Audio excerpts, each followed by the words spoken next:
Sam had vehemently denied it to her new boss, Secretary Vince Dizon, and to his face at that. Was actually lying through her teeth. Dapat alam niya na hindi ako basta nagsasalita ng walang katibayan. Ayan po ang resibo, Mr. President, and I quote, para maisama ko po sa NEP, sir. Her words, not mine. Sabi nga ng mga abogado, res ipsa loquitur. The thing speaks for itself. I will now proceed, Mr. President. Exactly 3 weeks ago, I took this floor to expose what I call the flooded gates of corruption, a dam of deceit that is burst open, unleashing the tales of insatiable greed that continue to drown our nation. Simula nang mabuksan ang agos ng usapan tungkol sa mga anomalya sa DPWH, bumuhos rin ang katakot-takot na ulat mula sa mga netizens at karaniwang mamamayan na nagmamatsyag sa mga substandard at ghost projects sa iba't ibang dako ng kapuluan. Kasabay ng bugso ng puot ng taong bayan laban sa iba't ibang personalidad na di umano ay sangkot sa pagsasamantala sa kaban ng bayan. Ang halos nagkakaisang sigaw ng lahat. Dapat may managot, dapat may makulong. Our frustrated countrymen cry in unison. Name, shame, and prosecute. We in this august hall share the same frustration, except for the chaos and anarchy in the streets and in some public and private properties, which hopefully will not escalate. It is but right and just that we all demand that heads must roll and those responsible must be put behind bars, whichever agency or office, even those in high towers of power, they may come from. Justice must catch up with these people because enough is enough. Having said that, my office is fully committed to submit the overwhelming loads of reports we receive on substandard and ghost flood control projects to the concerned authorities in view of the forthcoming investigation by the yet-to-be constituted independent probe body. To this end, we decided not to include the same or similar anomalous flood control projects anymore in my follow-up privilege speech today. Instead, I will focus on sharing with you the various forms of corruption in fine print. Evidence so telling that it will nail the coffin for the summary dismissal and/or prosecution of these culprits with a warning that what you are about to see may be hazardous to your health in that it will make your blood boil over the maximum normal systolic and diastolic thresholds. First, how the fruits of corruption are being squandered, albeit partly by these officials, entrusted to protect people's lives and low-lying communities from the devastation caused by typhoons and low-pressure areas. And when I say partly, I do not mean paltry sums of money, Mr. President. Second, how the same officials maneuver and manipulate the processes and procedures involved to collect from unaccomplished or uncompleted, even ghost projects perpetrated by these incorrigible and probably beyond redemption government officials. Unahin po natin ang mga tinaguriang BGC boys. We delve so deeply into the web of corruption involving the culprits behind the notorious Bulacan flood control disaster. Sa lalim po ng inabot ng aming pagsisiyasat, sukdulang nakakarimarim na ang aming nadiskubre. These DPWH officials reached the lowest of the low and the highest of the high in the many corners of casinos across the country. On top of their multi-million peso wristwatches, signature clothes, and sneakers and whatever else lavish lifestyles, these 5 erstwhile DPWH officials of the Bulacan First District Engineering Office gained them a moniker, BGC Boys. Not Bonifacio Global City Boys, Mr. President, but rather the Bulacan group of contractors as they have been known to casino employees. Hindi tambay ng High Street sa BGC ang mga ito. Hell Street siguro, Mr. President. At siyempre, nagtatago sa mga aliases ang BGC boys. Guys, no? Let me do a roll call. Ang tindi. Complete with valid identification cards like driver's licenses from the Land Transportation Office, but this is a separate matter to be investigated, my distinguished colleagues. Ang kakasibak lamang na DPWH OIC Assistant Regional Director ng Region 4A at dating District Engineer ng Bulacan na si Henry Alcantara alias Joseph Castro Villegas. OIC District Engineer ng Bulacan, First District, Bryce Erickson G. Hernandez alias Marvin Santos de Guzman. Assistant District Engineer JP D. Mendoza alias PJ Castro Asuncion. Grabe. DPWH Engineer 2 RJ Dumasic, introducing himself as a contractor from Sims Trading Corporation with Mga alias nagpasasa sa Sandro pera ng Bernardo Park at Edric bayan. Alam mo Sandiego ba, RLT? as himself. Hello, Ma'am Admin They may Rita. hide their identities, but having spent practically all my law enforcement years conducting intelligence and investigative work, I know criminals when I see them. No matter how real-looking their IDs are, no matter how long they were able to thrive in the shadows, no one can shield them from the day of reckoning that they deserve. Lalong-lalo na kung lantaran at walang pakundangan na ang pagnanakaw at paglustay ng kaban ng bayan, Mr. Correct. President. Tama. Base sa mga dokumentong nakalap namin mula sa PAGCOR, malulula tayo sa laki ng halagang naging talo sa kasino ng limang ito. 950 million in gross losses, Mr. President. Base ang mga ito sa official at validated na record mula mismo sa 13 kasino sa Metro Manila, Cebu at Pampanga. Halimbawa, itong si former Assistant District Engineer at OIC, District Engineer Bryce Hernandez,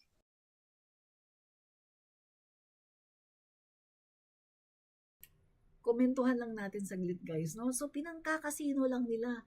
Milyong-milyong halaga, pinapangkasino, pinangtatalo lang sa kasino, habang ang mga kababayan natin ay nalulubog tayo sa baha, habang marami sa mga Pilipino ay naghihirap, walang makain, ay sila pinapatalo lang nila sa kasino, yung milyong-milyong halaga. Grabe, mga kaibigan, di ba? Sobra. alias Marvin Santos de Guzman, mayroong combined gross losses sa mga kasino na 435 million pesos.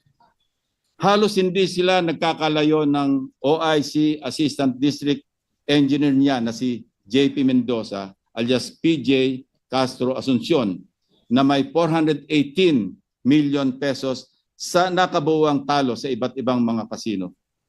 Ang former District Engineer na si Henry Alcantara na hindi naman tumanggi na pumapasok at nagsusugal sa kasino ay nakapagpatalo ng 68,000 pesos pero bilang Henry Alcantara lamang yan.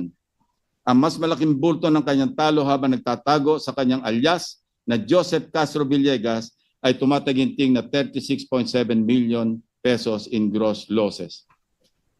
Hindi rin natin sinasantabi ang milyones na pinatalo ng mga DPWH employees na nagpapanggap na contractors na sina Project Engineer RJ Dumasig alias Sandro Bernardo Park na may gross losses na 16.9 million at Edric Sandiego alias himself or as himself na may losses na 42.4 million pesos. Akala siguro ng mga ito ay maaari silang manatiling multo o incognito. Ito ay isa lamang sa tambak na pagkakamali nila, Ginoong Pangulo. Interestingly, mukhang may kakaibang milagro ang dumapo sa tropang BGC Boys sa isang kasino sa Newport World Resort sa Pasay, kung saan sila ay tumabo ng daang milyong pisong panalo mula August 31, 2023 hanggang April 4, 2024. Henry Alcantara, 4.7 million pesos. Bryce Erickson Hernandez, 189 million pesos. JP Mendoza, 320 million pesos. RJ Dumasig, 7.37 million pesos. Edric Sandiego, 11.7 million pesos. Sinuwerto nga ba sabay-sabay nananalo ang mga ito, Mr. President. O baka naman money laundering scheme. May report kami at ito ay amin pang binabalidate na peke lang ang pagdeklara nilang panalo. How so? Magpapalit ng cash into casino chips. Pero pag natalo ng kaunti, pupunta sa cashier para mag-cash out at ideklarang panalo ang pinagpalitan nilang chips. Smart? Your guess at this point is as good as mine. Sa Okada naman, may naka-record na one gaming activity mula October 17 to 18, 2022, sina Henry Alcantara, Bryce Hernandez, RJ Dumasig at JP Mendoza, na kung saan maliban kay Henry Alcantara na nanalo ng 301,000 pesos, umuwing talunan ang ibang BGC boys dahil sa total losses na 1.75 million pesos. Mr. President, let me show you the record of cash to chips and chips to cash transactions of the BGC boys sa mga kasino na pinasyalan nila mula taong 2023 hanggang 2025. Henry Alcantara, alias Joseph Castro Villegas, cash to chips, 1.1 billion 428 million 170,000. Yes, Mr. President, you heard it right, my dear colleagues. B as in billion, hindi M or million. Cash to chips, 997,765,000 pesos. Bryce Hernandez, alias Marvin Santos de Guzman, cash to chips, 659,910,000 pesos. Chips to cash, 1,385,360,250 pesos. JP de Guzman, alias PJ Asuncion, cash to chips from 2023 to 2024, 26,500,000. Cash to chips, 2023 and 2024, 280,093,500 pesos.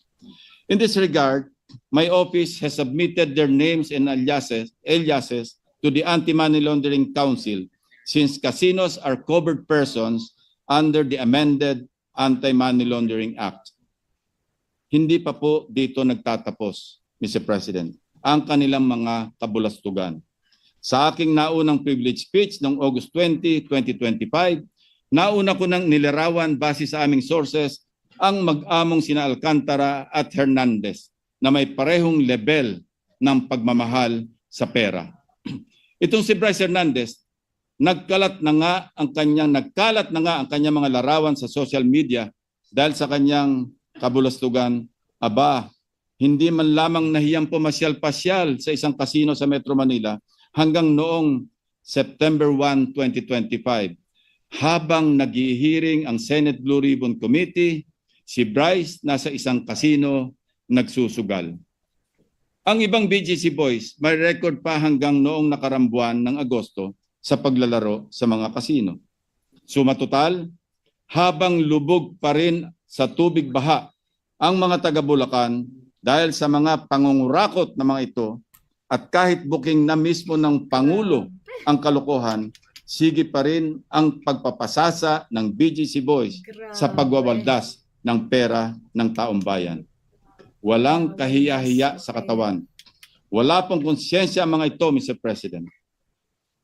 Kung garapala ng pagwawaldas ng kaba ng bayan sa mga kasino, lalong garapala ng kanilang pagduduktor ng mga dokumento para makapagnakaw.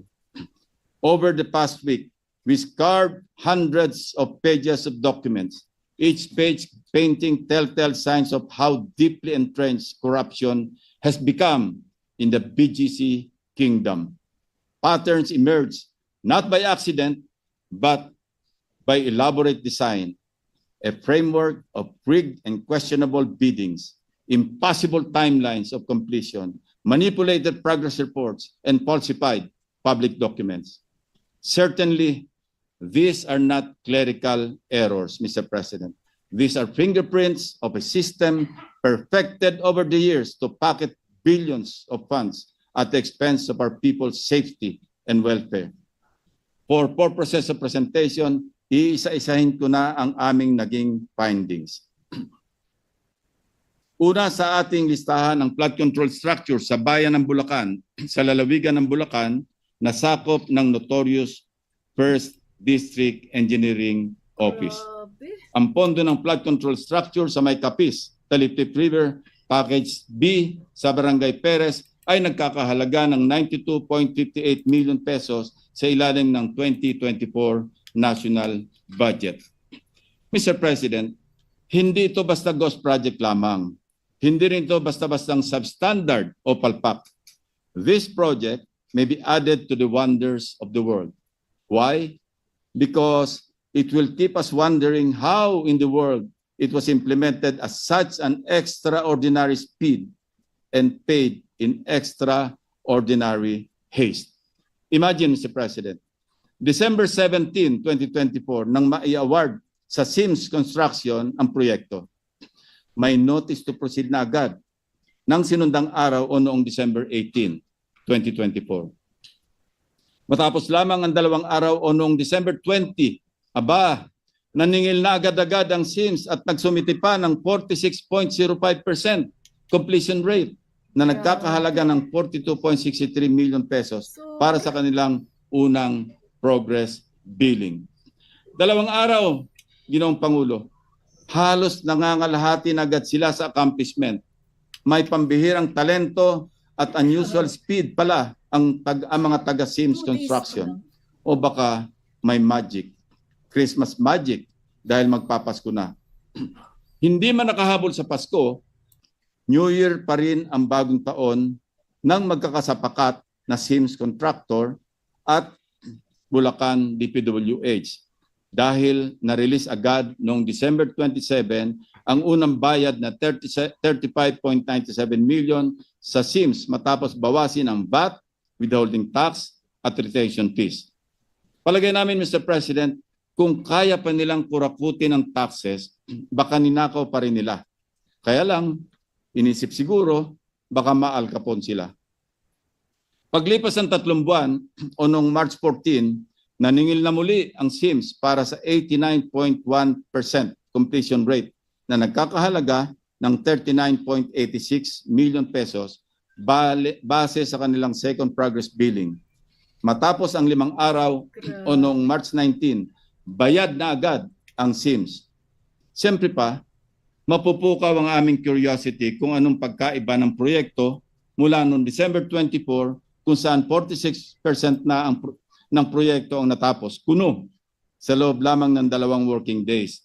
At March 25, kung saan 89% completed na ang flood control project. Tingnan po natin ang pagkakaiba. Ito po ang mga larawan na naka-attach sa first billing request dated December 20, 2024 na 46% completed daw. At second billing request dated March 14, 2025. Sabi nga po nila, can you spot the difference? Wala po tayo makikitang pagkakaiba, Mr. President. Let me explain. Maliban na lamang kung ang 2 taong nakatayo noong December 2024 ay hindi umalis at hindi rin gumalaw hanggang Marso ng sumunod na taon, no-brainer, ika nga, maliwanag na iisa ang larawan na ginamit at sinumite para sa 2 progress billings ng Sims. Trabahong tamad para sa trabahong gahaman, Mr. President. Tama. Hindi pa nagkasya rito ang handiwork ng contractor na Sims at DPWH, my dear colleagues. Sa third and final payment, sumobra pa ang kubra ng Sims ng 3.9 million pesos, kaya naging 14 million pesos. Kung susumahin natin, ang kabuuang siningil ng Sims ay umabot sa 96.499 million pesos o 3.9 million pa more sa original contract price na 92.585 million pesos. But lo and behold, aprobado ito, certified, checked, and reviewed by the BGC boys na sina Project Engineer RJ Dumasig at JP Mendoza. Ang monthly certificate of payment para sa statement of work ng Sims, kasamang dagdag na 3.9 million pesos sa revised contract. Ang unang minadaling progress billing number 1, approved for payment rin sina Bryce Hernandez at Henry Alcantara kaya release agad-agad ang singilin ng SIMS. Hinog na hinog sa criminal case na malversation through falsification of public documents. Mamaya po, hihimayin natin ang mga patong-patong na kaso na maaring hanapin ng mga ito. Hello din If po. you know me, Mr. President, hindi pa rin sa akin sapat ang mga Mark dokumento at Cruz kwento. Virgilio Kaya muli Amanito. ko pong pinalakad ang aking team upang makita ng sarili naming mga mata Hello po. ano ba talaga ang lagay ng proyektong ito sa Barangay Perez, Bulacan, na katatapos lamang ngayong Mayo. Ang tumambad sa amin, Package A, ng parehong proyekto sa parehong lugar ng Package B sa Barangay Perez, Bulacan. Mukhang na-double whammy tayo ng SIMS Construction at ng mga kasabot nila sa DPWH. Kung nasaan ang Package B na minadaling nabayaran, ay mananatili na lamang guni-guni dahil tanging package A lamang ang nandun. Ito po ang itsura ng Package A na walang pinagkaiba sa Ghost Project na Package B. Tagpi-tagpi na nga at ang completed na Package A minulto pa sa Package B. Mr. President, SIMS Construction seems to be complicit sa broad daylight robbery na ito. Not once, but twice. Dapat makasuhan din ang kontraktor na ito bukod pa sa forever blacklisting. Marami pang katanungan kaugnay ng proyektong ito tulad na lamang ng irregularidad sa mga dokumento. Pag-release ng bayad sa kabila ng kakulangan ng pirma ng mga kaukulang opisyal. Sa dalawang proyekto sa Barangay Bulusan, Kalumpit, Bulacan, copy-paste din ang modus ng SIMS, Mr. President. Ang masama, dalawang proyekto pa ang hinokus-pokus ng kontraktor at DPWH engineer sa Bulacan. Ang isa, contract ID number 25CC0072 para sa Riverbank Protection sa Barangay Bulusan, Kalumpit, Bulacan, na may original contract price na 74 million pesos.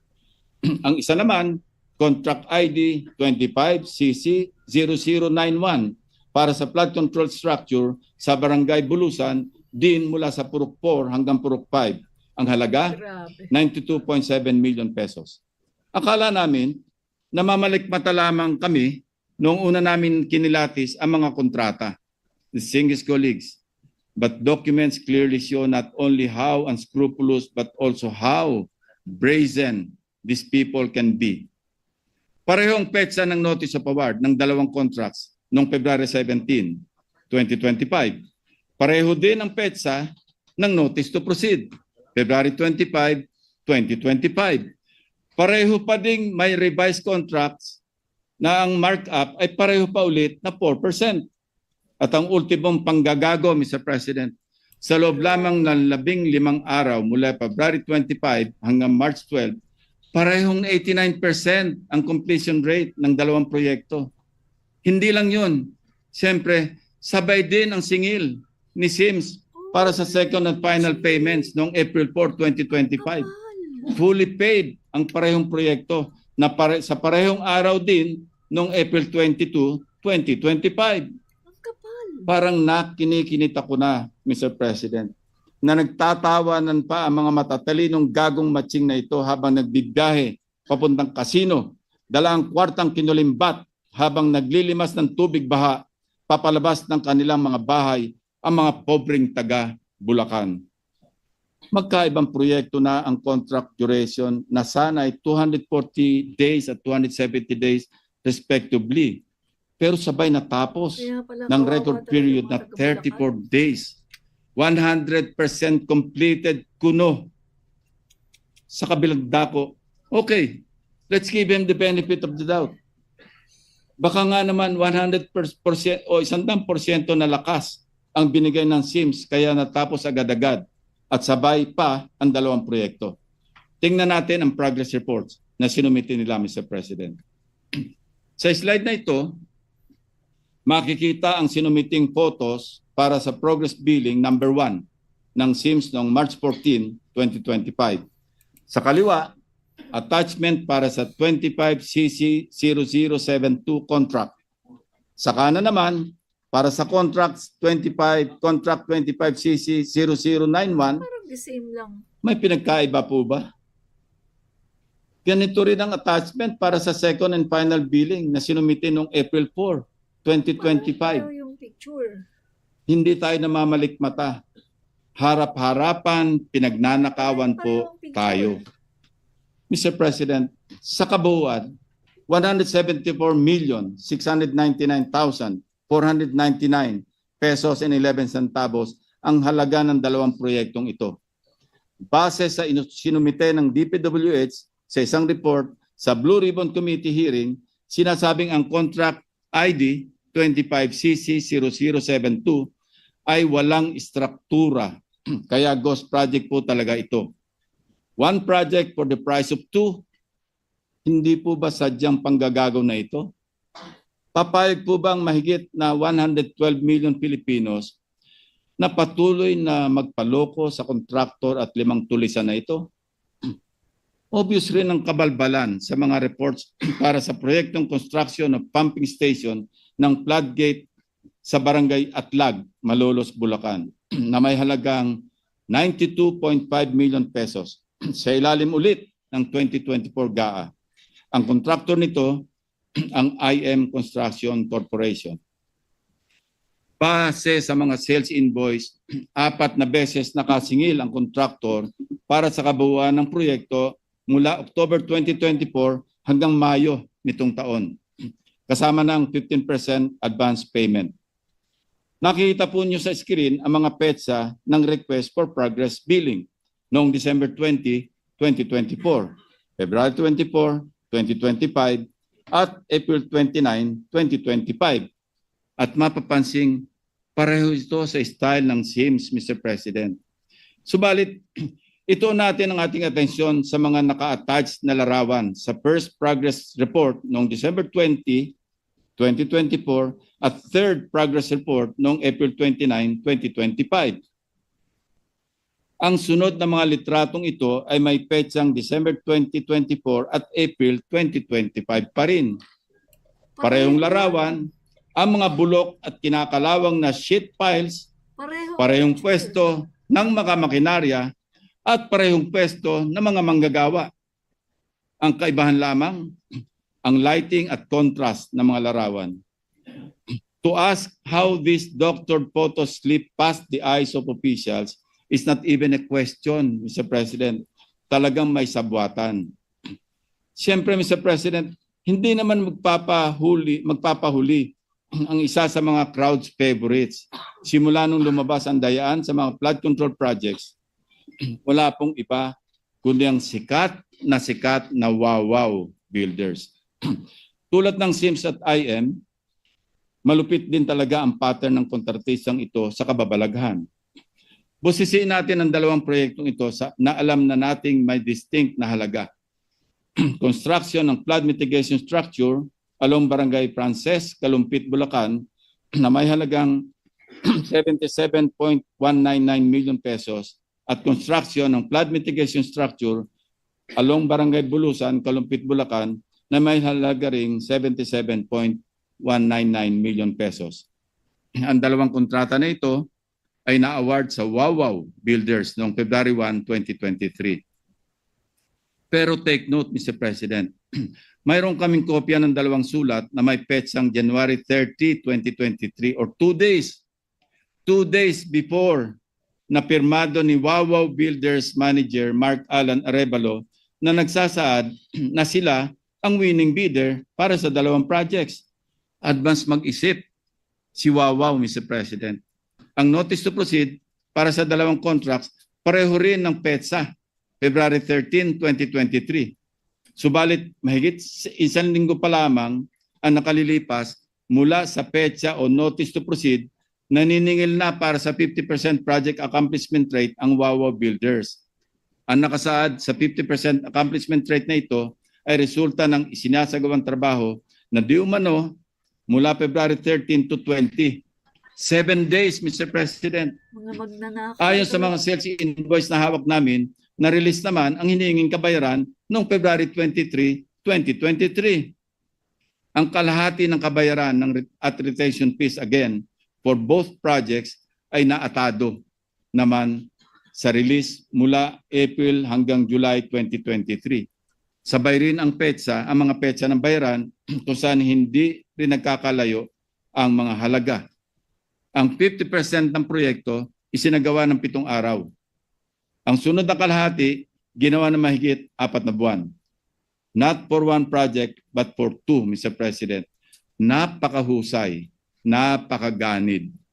Kawawaw na kawawaw talaga tayo sa Wawaw Builders. Mr. President, Bulacan has proven to be the national sewer of corrupted flood control projects. Hindi na nakapagtataka na marami ang nagkalkal ng record ng mga kontraktor sa buong probinsya. Isa na dito ang Global Crit Builders na kumubra ng 2.195 billion flood control projects mula 2018 hanggang 2024 sa Bulacan pa lamang. Ang Global Crit ay pagmamayari ng mga maglangke ng Candaba. Si Mayor Rene Maglangke ang presidente noong 2024 na kung saan may mga kontrata na siya mismo ang pumipirma na dapat sana ay nag-divest siya. This should not come as a surprise, Mr. President. In the words of Mayor Maglangke, and I quote, "Isa akong malaking kontratista. Kilala sa buong Pilipinas na nangongontrata at bilyon-bilyon ang proyekto ko sa buong Pilipinas. Growing family business indeed." Pero hindi pa dito natatapos ang kwentong pamilya, Mr. President. The web of family names reveals a web of stories. Ang mga Maglangke rin ang may-ari ng MBB Global Properties Corporation na siya namang nagmamay-ari ng Windham Garden Hotel sa Clark, Pampanga na itinayo sa halagang halos 1 bilyong piso. Gayunman, kung babalikan, hindi lamang Maglangke ang kilalang family name na nagmamay-ari ng MBB Global Properties. Nitong August 15, 2025 lang daw nagpalit ng stockholders ang MBB. Nevertheless, the 2024 General Information Sheet or GIS of the MBB Global Properties Corporation would show the following. Macy Monique Maglangke, President. Sunshine M. Bernardo, Corporate Secretary. Fatima Gay B. Bonoan de la Cruz, Treasurer. Ulitin ko. Maglangke, Bernardo, Bonoan, MBB. Coincidentally, these are known surnames of today's flood control saga. Candaba Mayor Rene Maglangke, ang patriarch ng Maglangkes of Global Concrete Builders, contractor ng multi-billion peso worth of flood control projects. DPWH Undersecretary Roberto Bernardo na kamakailan lamang ay nag-early retirement matapos masangkot sa maanomalyang flood control. At siyempre pa, dating DPWH Secretary Manuel Bonoan. Maglangke, Bernardo, Bonoan, MBB, Mr. President. Kayo na po ang mag-connect ng dots. By the way, sina Macy Maglangke, Sunshine Bernardo, at Fatima Gay Bonoan de la Cruz ay mga anak na mga nabanggit na opisyal ng gobyerno. Kaya naman pala ang palaging depensa ni dating DPWH Secretary Bonoan, isolated case lang daw ang nakita ni Pangulong Bongbong Marcos sa Ghost Project sa Bulacan. Ayaw na siguro ni Bonoan na maungkat pa sa investigasyon ang Global Crit. Saan ba hantong lahat na ito, Mr. President? Our people are growing impatient and angry, but we are not in the business of quick fixes and band-aid solutions. The newly installed Secretary of Public Works and Highways, Vince Dizon, has hit the ground running to weed out the corruption in the agency. Investigators are running their course in both chambers of Congress. The President shows no sign of wavering in this fight. We are on the right trajectory in getting to the bottom of this systemic rot and punishing to the fullest extent of the law those who have corrupted us. Sa dahilang ang prosecution ay mandato ng ehekutibo, titiyakin nating may ambag ang oversight functions ng Senado sa pagpapanagot ng mga sangkot. Lahat ng may kinalaman sa pagnanakaw, mapakontraktor o empleyado ng DPWH o mambabatas man, ay dapat isama sa kasong kriminal na isasampa. We respectfully urge the DPWH to refer this matter for the filing of criminal cases, including multiple violations of Article 217 in relation to Articles 48 and 171, Paragraph 4 of the Revised Penal Code, or malversation through falsification of public documents. For one, the falsification of documentation, particularly the use of manipulated photos in contractors' progress billing reports, later certified by DPWH officials, is a blatant violation of this provision. Mr. President, even if we do away with said complex crime and file cases for malversation alone, kung ang tampok na halaga ay higit 8.8 million pesos, reclusion perpetua o pagkakakulong ng 20 years and 1 day to 40 years ang parusa. Next is the prosecution for violation of the Anti-Graft and Corrupt Practices Act, Republic Act 3019, Section 3E, causing undue injury to the government or giving a private party unwarranted benefits, advantage, or preference through manifest partiality, evident bad faith, or gross inexcusable negligence. And Section 3G, entering on behalf of the government into contracts manifestly and grossly disadvantageous to it. And Section 8, in relation to Republic Act 1379, unexplained wealth. We also strongly endorse the filing of charges for violation of Republic Act 7080 or the Anti-Plunder Law, Mr. President. Sapat naman pong basihan ang nakakapangilabot na laki ng halaga ng mga anomalya sa flood control. Bilyones po ang pinag-uusapan nating nauwi sa ghost projects. Ang marangyang pamumuhay ng mga sangkot na opisyal ng DPWH at ang daang milyong kaya nilang ipatalo sa mga kasino ay kabilang sa magpapatunay sa paglabag sa batas na ito. These facts show that the accumulated ill-gotten wealth has undeniably breached the minimum threshold for plunder, which is 50 million pesos. Dahil ang bawat isang maanumalyang kontrata ay isang hayagang paglabag sa batas, malinaw po na natutugunan nito ang requirement ng anti-plunder law na nagsasaad na ang ill-gotten wealth ay dapat nagmula sa paulit-ulit o serye na mga gawain upang makaipon ng yaman sa pamamagitan ng pandaraya. Mr. President, we likewise detail the infractions of the BGC boys in connection with their gambling spree. Sa paggamit ng fictitious names o aliases upang itago ang kanilang identity sa mga casinos, easily, Mr. President, this is a clear violation of Article 178 of the Revised Penal Code, or the use of fictitious name and concealing true name.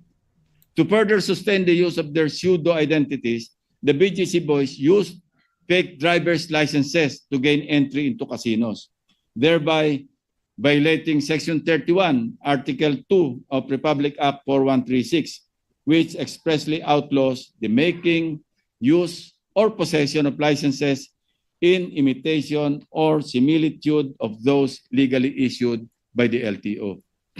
Sa actual na garapalang paglalaro sa kasino, ito po ay violation ng Presidential Decree number 1869, Republic Act 6713, and various memorandum circulars prohibiting and penalizing government officials for entering and much more for playing in casinos. Mr. President, the Anti-Money Laundering Act as amended is likewise violated as the proceeds of graft and plunder are transacted and converted by purchasing casino chips and subsequently cashing them out after minimal gaming, thereby disguising the true source of the funds. Considering the glaring violation of the Anti-Money Laundering Act by these big-time gamblers, we urge the Anti-Money Laundering Council to immediately initiate an action for the freezing of the bank accounts of these individuals and the subsequent prosecution for violating the law itself. Finally, Mr. President, umaapaw din ang kinaharap na kasong administratibo ng mga DPWH officials na ito. Among these are grave misconduct, serious dishonesty, gross neglect of duty, and or conduct prejudicial to the best interest of the service.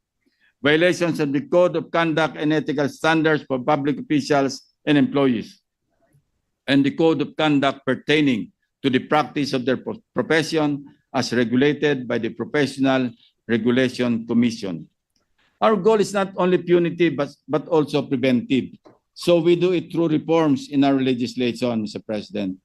Amendment of Republic Act 4566 as amended by PD number 1746 or the Contractors License Law to institutionalize the perpetual absolute ban of blacklisted contractors found to have ghost and substandard projects and higher penalties for conflicts of interest brought by interlocking positions in related industries or entities. Amendment to increase penalties for conflicts of interest, especially those public officials and employees who may also act as contractors under Republic Act 6713 or Code of Conduct and Ethical Standards for Public Officials and Employees. Transparency initiatives in the budget process and accountability measures in the planning and budgeting of infrastructure projects. Kung walang detailed architectural and engineering design or DAED, wala dapat pondo. DPWH should also publish DAED, Program of Works and Detailed Unit Price Analysis or DUPA. Mr. President, more than ever, we need people speaking up, not talking down on the efforts we have built. Words such as, wala ring mangyayari dyan, wala namang makukulong, at umpisa lang yan, malilimot din yan, do not help our cause, Mr. President, but only embolden those who have robbed us of our hard-earned taxpayers' money. In my first privilege speech, I spoke about the flooded gates of corruption. Today, we turned our sight into a darker place, the flooded gates of hell. There, we can find those who rob the Filipino people, drowning not in floodwaters but in sins and moral decay of the corrupt and greedy officials and contractors. Sana, sa madaling panahon, malunod ang may mga kasalanan sa dami ng kasong kanilang haharapin. Mr. President, these people have reduced the lives of our flood-stricken countrymen into living hell. It is time to give them what they rightly deserve. Thank you, Mr. President.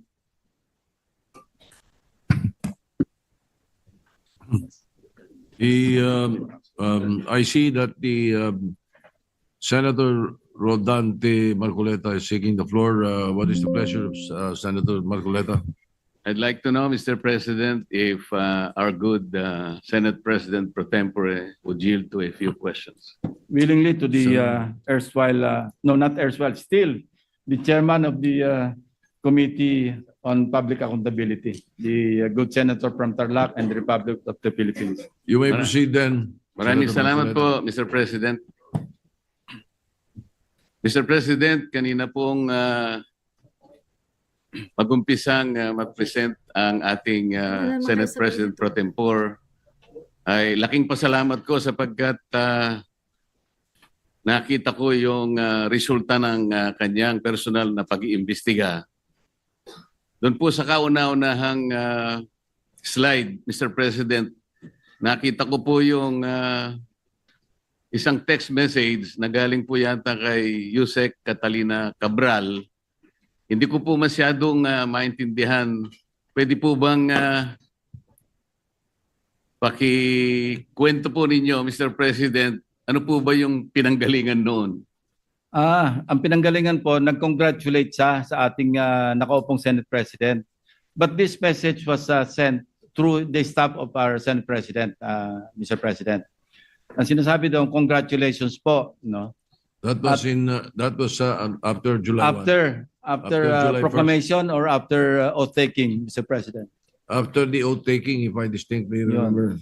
So dahil siguradong panalo na po tayo, kayo rin po, dahil nag-oath taking na tayo, nag-message si kagad yung Undersecretary Cabral sa kanyang staff at sinasabi, congratulations, baka merong ako andyan po sa text message, sa Viber message, na sinasabi para ma-align do sa mga priorities at para maiwasan yung redundancy, siya nang gagawa ng paraan.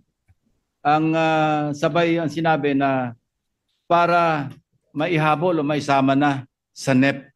So nag-iimbita siya na magsumite kayo, parang sinasabi 500 million pesos yata, ibig sabihin ng 500 yan eh.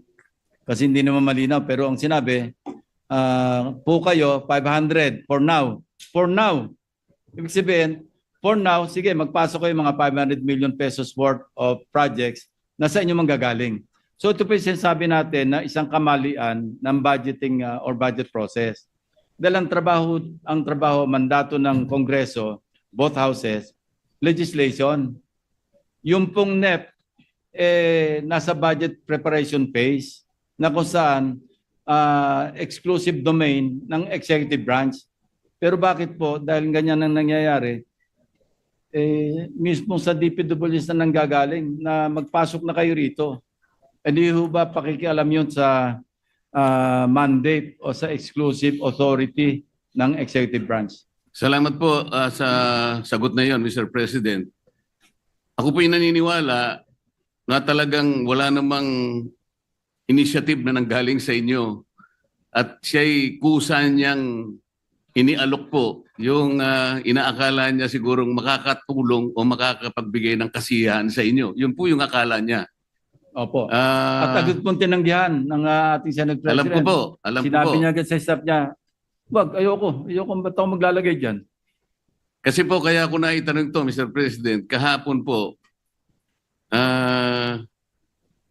ayaw pa niyang aminin na dahil sa pagtatanong ko po na sa kanya, sinabi ko bakit lumilitaw kahit anong ibigay na ceiling ng DBM, pinapalitan mo, sabi ko sa kanya. Ayaw po niyang aminin yon, wala raw po siyang kinalaman kung ang pag-uusapan ay yung paglilista. Wala raw siyang kinalaman. Ngayon po malinaw na nagsisinungaling talaga siya sapagkat naipakita ko po kahapon, Mr. President, lalong-lalo na po sa flood control projects, yun pong mga insertions, aminin man niya't hindi, ngayon po inapatunayan na natin, ay talagang siya po talaga yung gumagawa dahil siya po yung Undersecretary ng Planning Services. At lalong-lalo na po doon sa tinatawag na FAPs. Ito po yung Foreign Assisted Projects. Yun po malinaw na malinaw. Ipinakita ko po, Mr. President, yung sulat ng DBM noong July 2023 na kung saan sinabi mismo sa kanya, please adhere strictly dun sa mga ceilings na binibigay namin sa inyo. Dahil napansin po ng DBM magmula po noong 2022, 2023, pinapalitan po niya hanggang sa 2024.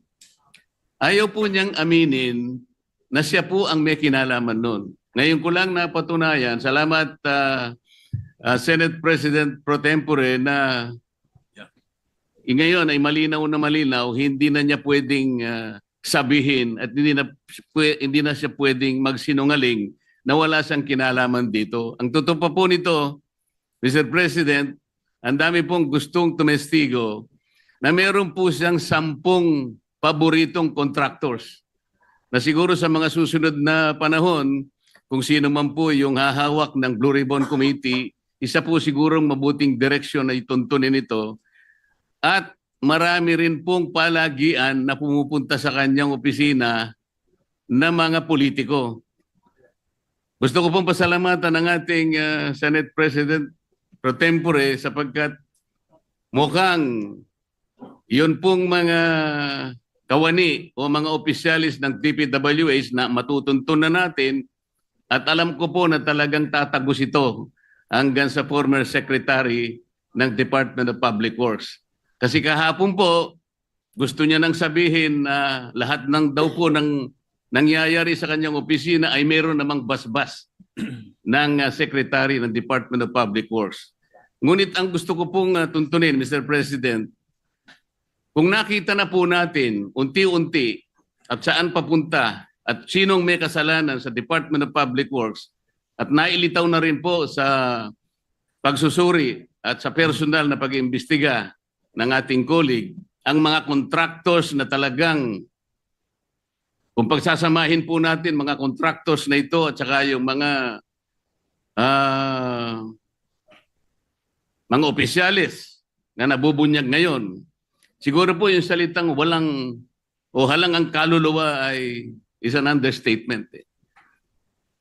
Ang gusto ko pong malaman ngayon, bakit po kaya sila ganun kalakas ang loob? Bakit parang hindi na po milyon eh? Bilyon-bilyon na po ang naipatatalo at hindi naman po nila pera yon, pera po ng taong bayan. Mr. President, ganun po ba kaya kalakas ang loob nila na sila-sila lang, mga contractors at saka yung mga opisyalis na yon? Wala po kayang mga politiko sa loob, sa likod nila? Sana po matukoy yung tunay na mga proponents para po yung walang kasalanan ay hindi po nadadamay. Mahirap po na magbanggit sila ng pangalan. Dahil ito pong nagbabanggit ng pangalan ngayon ay galing lang sa amin kahapon at napatunayan ngayon na bilyon-bilyon ang ginagasta at magdadamay siya. At meron pong nag-text sa akin sa magitan ng emissary, ng abogado ng Diskaya, Mr. President, meron po palang isang congressman, kanina pong nag-hearing sila, nakausap yung abogado ng Diskaya, kailangan meron kayong matukoy na senador sapagkat makokontempt kayo. Nasa akin po yung text message, Mr. President. Sa mga tweet, gusto lang nilang magpangalan. Hindi po mabuti yun. Kailangan po, sa tulong na rin po ni Senator Lacson, total naumpisan na yung mga contractors, naumpisan na itong mga kawani at opisyalis ng DPWH na talagang kandidato. Kasi nga, meron naman talagang involved na senador. Pero, yung sa Blue Ribbon Committee mo ay pinapadilit mo, no? Pinadilit mo doon sa testimony, no, na sinumpaan ni Diskaya, pinabura mo yung mga senador. Pina-edit mo, edited kumbaga, no? So, may congressman pero wala ni isang senador, edited. Kaya kung sakali sa House of the Representatives, syempre sasabihin nila, sabihin nyo lahat, no? Kung magsasabi kayo ng congressman, sabihin nyo rin ang mga senador. So dapat lang talaga yon, sabihin pati mga senador, walang poprotektahan, kumbaga. Yun. Ito na po talaga sa impyerno, matukoy po talaga kung sino-sino po yung palaging kausap ni Yusek Cabral na sila po yung sindikato dito. Para po yung walang kasalanan ay huwag pong madamay. Maraming salamat po, Mr. President. Salamat po, Your Honor. Yeah, maraming salamat po rin sa ating distinguished gentleman from Tarlac and the Republic of the Philippines. Thank you. Senator Alan Peter Cayetano, the erstwhile Minority Leader, is recognized. Mr. President, Future. hindi pa naman, but thank you for Future, that. future. And may I ask one of my mentors, Senator Lacson, if I can ask a few questions. Willingly to the gentleman from Taguig and the Republic of the Philippines. Thank you po. So let me start with the biblical principle and why I agree with you, Senator. No? Kasi sabi po sa Bible, it's not enough to do good. We have to prevent evil. So I'm happy that despite na mas pinipick up talaga My God, ito na naman si Biblia. Pagkatapos ipokrito. Panay Biblia, ipokrito naman. Oh, di ba? Oh. Panay quote ng Biblia para kang si Joel Villanueva. Pero napaka-ipokrito. Di ba? Grabe. talaga ng media in general, whether social media, prime media, yung expose nyo like last time, you took the time to go through the various laws and to remind us, kasi syempre ang common thinking, wala naman nangyayari dyan, na-absuelto din, no? But I do appreciate it kasi nga it's not enough na ma-expose. It's not enough na may solusyon. Ito tama, yan ang hinahanap. Kailangan talaga may managot. And I was thinking about it kanina, Senator, kasi kaya ako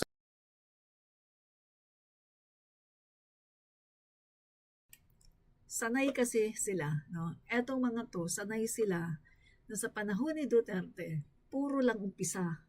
Walang nananagot, walang nakukulong, puro lang umpisa. Pero wala namang political will para magpakulong, no? So ibahin nyo ito. Iba ang Marcos administration kasi si PBBM ay talagang seryoso, no? Seryoso ang Pangulo na magpakulong ng mga tao na involved dito. Yun. Diba? sabing mentor, nakasama kita nung husto nung panahon ng cheating. Hello, Garci. So ngayon parang hello, Darcy. hello, Darcy naman po ba to? O, basta yung, or ano yung sine? Hello, goodbye. Hello, love, goodbye. Parang hello, may kontrata, love kong gawin to, tapos goodbye, wala pa palang ginagawa na bayaran na, no?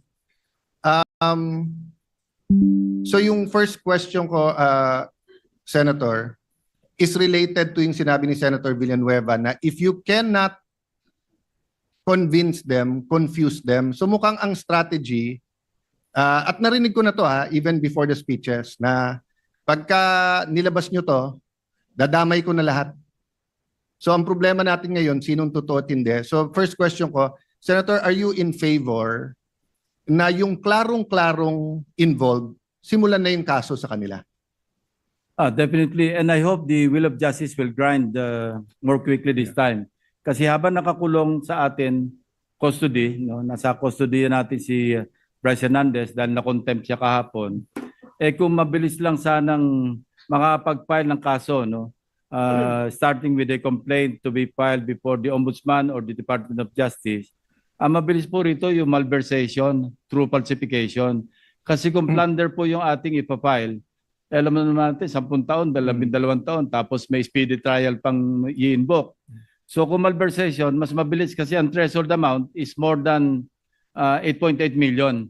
No bail na po ito. Of course, naipen po ito ng isang retired Supreme Court Chief Justice at yun yung umiiral na batas na kung saan mas madaling i-prove . Kasi tulad nito, malinaw na kulang-kulang yung pirma, hindi naman kompleto, mga litrato talagang halatang pinalsify, swak na swak po, and I would say open and shut case kung ipapile. And I intend to submit, as I already promised, no, committed to him, to Secretary Vince Dizon, lahat po ng aming nakalap, lahat ng dokumento, lahat ng attachments, ibibigay ko sa kanya para kung ma-constitute na yung independent commission para magpa-file. Ano? I think they're just waiting for the issuance of the executive order.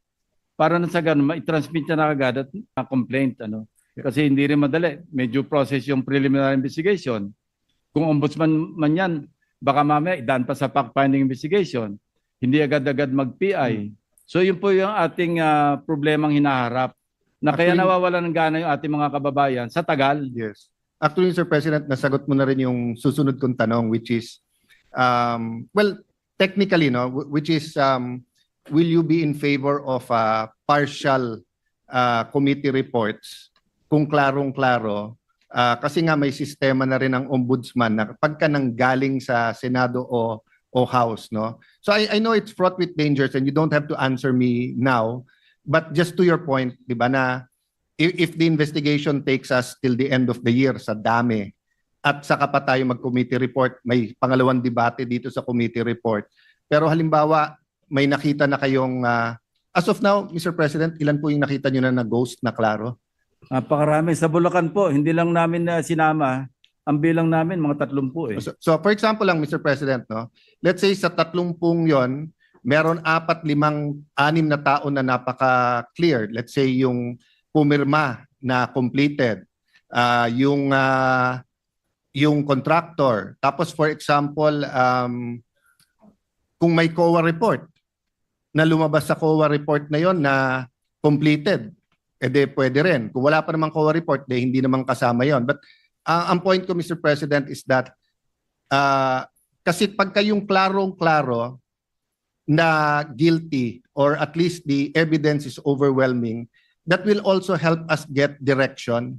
Pero kung hihintay natin ilan, paano kung ang involved dito, 1,000, 2,000, 5,000 tao, guguluhin lang po nila. Yes, Mr. President, that is not without President, no? Yes. Dahil nagawa na natin ito eh. Nagawa tayo, yung committee, nagsubmit ng partial at ito'y pinag-usapan natin sa plenaryo at nung na-adapt, pwede natin ipadala Yes. sa Ombudsman or sa DOJ. And Mr. President, it will not affect the case. So It will not affect So meaning the- if we find out later on that there was a legislator or a secretary or a undersecretary involved, you can still file the case. Kasi ang masama po, di ba, kung final na natin ngayon laban sa 5 tao, tapos bawal mo na i-file against 3 tao, yung 3 tao na yun ay mastermind, then we agree it will be a partial whitewash. Pero hindi, this is not the case here. No, the case here is that if in the course of investigation may lumabas na equally as guilty or mastermind or accessory or accessory after the fact, pwede pa naman pong kasuhan yon. Yes, Mr. President, as long as kompleto resibo. Kasi mahirap yung sabi-sabi, turo ka ng turo, asan yung pruweba mo? That's right. Hindi po ba? And that's part of the confuse them. So one of the effects of today of naming 2 senators, burahin ko muna yung pangalan ng 2 senador. Sabihin natin hindi sinabi yung pangalan ng 2, sabihin natin hindi kilala. May chilling effect din yun eh. Para bang sinasabing, oy, pag nag-ingay din kayo at nag-imbestiga din kayo sa Blue Ribbon dito, ipapangalan naman namin kayo. Di ba? Ang daling magpangalan ngayon. And I'll go beyond pinangalan ka na tumanggap. Ngayon parang lumalabas is nag-advocate ka lang ng isang proyekto.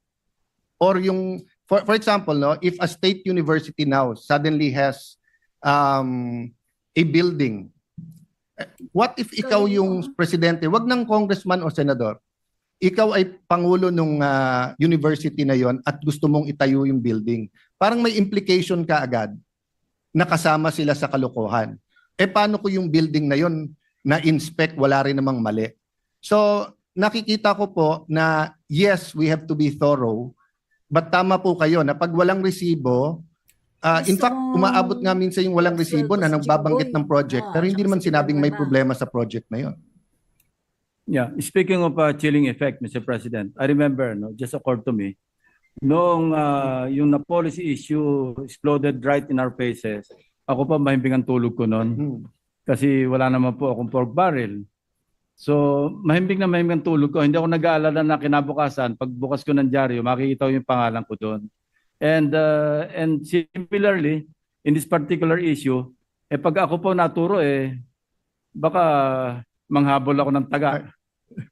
Well, unang-una, Mr. President, alam naman po natin relationship natin dalawa.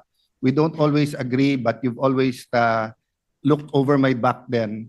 I hold the record of the fastest to be confirmed because of you and of course, the Senate President sa DFA.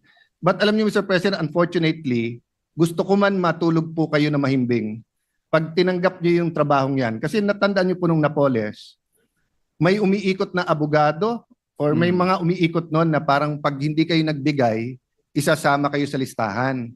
Like you, matahimik ang maganda tulog ko. Bakit po? Because medical, ginagamit ko po noong time na yon yung pork barrel, pero panay medical assistance and walang cash. Hindi ako naglagay sa kahit anong NGO, sa kahit anong so mahimbing ang tulog. But then before mag-end yung hearing natin, may nilabas naman sila. Walang project, walang advance, pero natulungan ko sila. So pwedeng biglang may mag-appear dyan na sabihin si Senator ganito, si Congressman ganyan. Pati Presidente pwedeng sabihin, actually nagbigay ako nung eleksyon dyan. And because walang resibo, the reality it could be true or not. So I'm just happy that we discussed that. I'm not saying they're confusing us. I'm just saying it can be done. Which goes to my second to last point, Mr. President. I thank you for the very comprehensive list of laws. Inuunahan unahan mo kung na pwede lang po ako makakasama magdagdag ka ng kasi isa. kasama Sige po. ka. Kasi the benefit po of having a Senator Lacson is he was a not only an ordinary policeman, a chief PNP, and also what was the official designation sa PACC?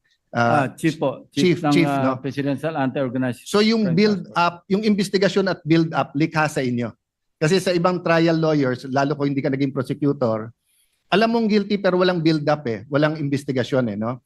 So I'd like to bring to point, just like Senator Villanueva, itatanong ko sana to. Actually, sumulat ako kay Chairman Marcoleta sa Blue Ribbon na mag-attend ulit ang hepe ng BIR. At kasi nabasa ko sa dyaryo, nilowa na daw nila yung mga contractor ngayon. But nung araw po, isang lowa lang sa isang taon. Ngayon, 3 po o 4 pwede. So maraming nagrereklamo na tuloy-tuloy yung mga lowa. So gusto ko sanang malaman, kaya sumulat ako, pinapacheck ko sa staff ko kung sumagot ang BIR. In the last 3 years kaya, etong nakakakuha ng bilyon-bilyon, na-issuean kaya to ng lowa ng BIR, ng regional directors? And if yes, ano yung resulta? Kasi kung ghost, Mr. President, di ba? Makikita mo sa audit Ang point ko, Mr. President, gusto ko idagdag yung Al Capone theory. Oh. Na pag hindi mo mahuli sa murder, sa smuggling ng alak, sa prostitution, sa smuggling, pero kitang-kita yung pera, pwede din natin idalihin yan sa tax evasion. Yes, I fully agree, Mr. President. Ang problema, as pointed out by our Senate President during his interpellation, sinabi niya merong isang contractor, ito yung Alpha and Omega, may kaso na sa Court of Tax Appeals, nirenew pa uli ng pickup yung kanyang lisensya. So how can you reconcile kung hindi systemic yung corruption? I don't know what is. Yes. Ano? No, I agree, but someone we know very well commented and was congratulating you. But sabi din niya, o tandaan natin, hindi lang DPWH, marami pang iba. I think nabanggit niya BIR. Siya nagbanggit, hindi ako. But ang point ko, if we really want to get away with, if we want them to get away, we do not address the culture. And I think this has been your life's work, not only to expose, but to, that's why nga, True. Yeah. that's why nga pagdating sa pork barrel, you decided na hindi na, because you want to get away, you want to take away, not get away, you want to take away that culture. You want to replace that culture with a culture that doesn't promote corruption. So natutuwa ako na yung customs, umakto kaagad, hinabol yung mga sasakyan. Natutuwa din naman ako sa BIR na nag-issue kaagad, tinignan, nag-issue ng LOA. I think mag-executive session bago nila i-submit. But I want to look deeper, Senator Kuya Ping, na sana matignan din natin ano pang ibang ahensya ang pinagtakpan tong mga, kasi ang isang tinitignan ngayon ng BIR, social media. Pero kung makikita natin yung tinagurian Nepo babies, grabe po yung yung kayamanan nandun So ordinarily, kung anak po yan ng mga oligarchs natin, na BIR na yan For all I know, baka na BIR na. Hindi ko lang sure, but baka pwede nating tignan. And the last point, Mr. President, may I request your staff na ibalik dun sa text ni Yusek Kati. May isa lang po akong comment kung papayag kayo. That's the most popular and most demanded part of the privilege speech. Pakibalik nga uli yung text message. By the way, I asked the permission of the Senate President if I could... Yes, of course, Mr. President. And of course, Mr. President, we are covered by immunities and by plenary power precisely so that, in aid of legislation, we can do this. And yung blue ribbon goes beyond in aid of legislation. So sabi pala ng staff ko, sumagot ang BIR pero yung dokumento at detalye sa executive session. So I look forward to that. Mr. President, tinanong ko rin, just like Senator Villanueva, hindi ako naka-attend nung huling hearing kasi nga nabalitaan namin may change of leadership. Hindi rin kami naka-attend kasi busy kami nagbibilang ng numero. The hearing before that, natanong ko si Yusek Kati kasi may tinatawag na IAW, which is 3.5% ng lahat ng project. Yes. At part dito po yung testing, yung pang-monitor ng project. Sa 3 taon, umabot ng 100 bilyon na napupunta sa DPWH. Sa central office. pwedeng sa central office, pwede din pong Alam may... niyo, Mr. President, isa ito sa pwedeng tanungin sa budget deliberation natin. Dati 0.5 lang yan eh. Yes. Bakit tumaas na naging 3.5 na? Medyo napakalaking bawas yan do sa dapat gastusin sa proyekto. So sa 1 trillion a year, that's 3.5%. So sa 3 years, di ba? Gaano kalaki yan? But ang point ko po, biglang, hindi lang amnesia eh. Parang ang sagot ni Yusek Kati panay hindi niya alam, etc. Tapos tinanong ko siya doon sa geotagging. Sabi ko, nabanggit ngayon ni Senator Mark na may geotagging. Hindi din daw niya alam dahil sa planning. So I just wanted to point out. Mr. President, if I may interrupt, no? Yung geotagging na yan, panahon pa ni Secretary Singson, ginagawa niya na yun eh. Pagka meron tayong budget deliberation at nandiyan sa plenaryo, magtanong ka sa kanya ng yung status ng isang proyekto, titingnan niya lang sa Yes. iPad niya, sasabihin sa iyo eh. So the point I want to make, Mr. President, is parang sunod-sunod ang sagot niya na hindi niya sakop, hindi niya alam, hanggang tinanong ko siya na meron naman kayo exicom. Pero dito po sa text message, ang linaw, sabi niya, tingnan niyo para ma-vet ko. Redundancy, overlap, prior funding, correct location, alignment of national priorities, and consistency for menu of local projects. So, one, malinaw na yung insertion ay hindi lang legislators at hindi lang sa BICAM. Sa pagpapagawa pa lang ng NEP, pagka malakas ka dun sa departamento, pwede mo ipasok, except that mas may guidelines sa umpisa. But number two, it just shows that yung sagot ni Yusek Kati is so different from her text. Kasi sa text pag tignan mo, parang napaka-organizer. Tignan niyo po, di ba? Titignan kung may redundancy. Ibig sabihin kung yung project na pinasok mo, pinasok na ng Mr. iba. President, I'd like to believe na pro forma yun. Yes. Pero even if Standard na sagot niya yan. even if pro forma, even if staff niya yung magche-check, ang layo, Pro forma yung text na yun. yes. But ibig sabihin, Senator, ang layo sa sagot niya ng, sir, hindi ko departamento yan, hindi ko alam. Di ba? So I'll stop there, Mr. President, and look forward to what else this chamber will find. May I just make one comment? Marami kasi nagsasabing walang mangyayari sa hearings. Democracy is messy. But having a Blue Ribbon Committee, having the House Committee, having an independent body, having COA, having BIR, whether it was the ZTE, whether it was the fertilizer scam, whether it was Pharmally, it has shown that the combination of investigations ferrets the truth.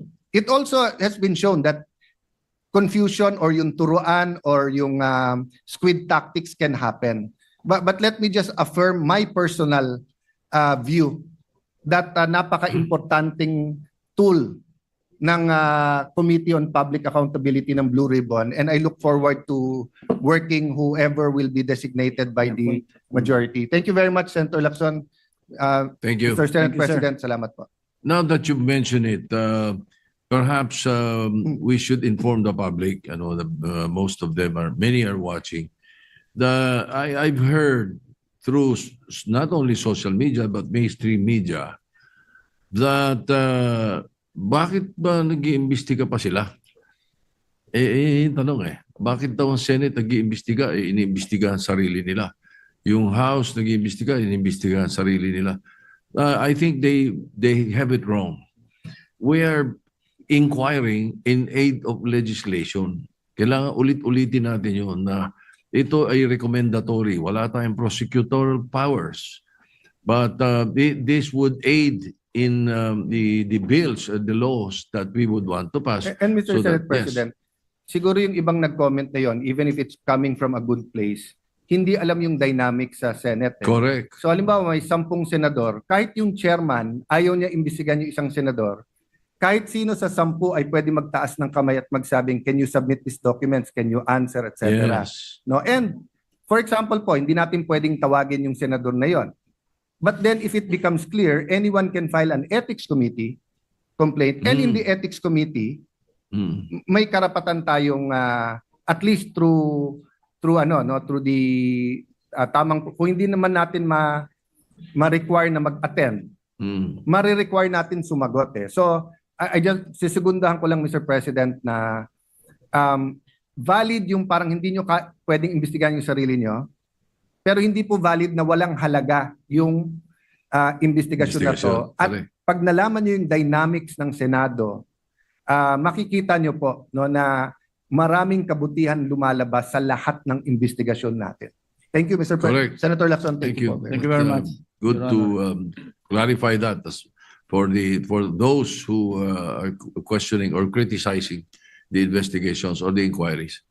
Yes, Senator Joel President. Villanueva is recognized. Thank you very much, Mr. President.